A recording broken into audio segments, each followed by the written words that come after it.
দেখুন, অত্যন্ত মর্মান্তিক একটা ঘটনা।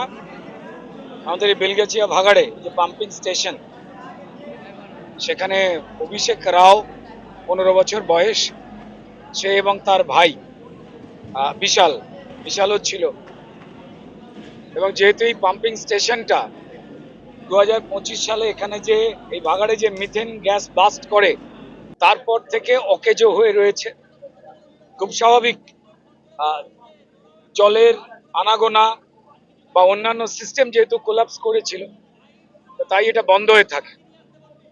এবং এখানের এই পড়ে থাকা জায়গাটা অপরিচ্ছন্ন, এবং সেখানে সকালবেলা তারা ঘোরাঘুরি করতে গিয়ে অভিষেক পা পিছলে যেখানে ওয়াটার ট্রিটমেন্ট হয় বা হতো, সেখানে পড়ে যায় এবং তারপর তাকে খুঁজে পাওয়া যায় না। কিন্তু আমাদের ফায়ার সার্ভিস থেকে শুরু করে লিলুয়া থানা হোক বা আমাদের স্বাস্থ্য বিভাগের থেকে যারাই রয়েছেন, প্রত্যেকেই, লোকাল প্রশাসন, সবাই, এলাকার মানুষ, তারা দায়িত্ব নিয়ে ঝাঁপিয়ে পড়েছে।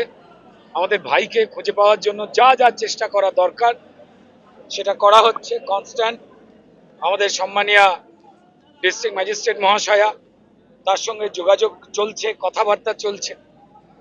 মানে অকালে এই ধরনের প্রাণ ঝরে যাওয়া, এরকম একটা দুর্ঘটনায়, তা অত্যন্ত মর্মান্তিক। প্রবল প্রাণপাত করা, উদ্ধার কার্য চালাবার চেষ্টা চলছে। বিপদ কেটে যাক, ঈশ্বরের কাছে আমরা এই কামনা করছি। যা বন্দোবস্ত রয়েছে, প্রযুক্তি রয়েছে, তার ব্যবহার করে আমাদের ভাইকে উদ্ধারের চেষ্টা চালাচ্ছি। সম্মানীয় মুখ্যমন্ত্রী শুভেন্দু অধিকারী,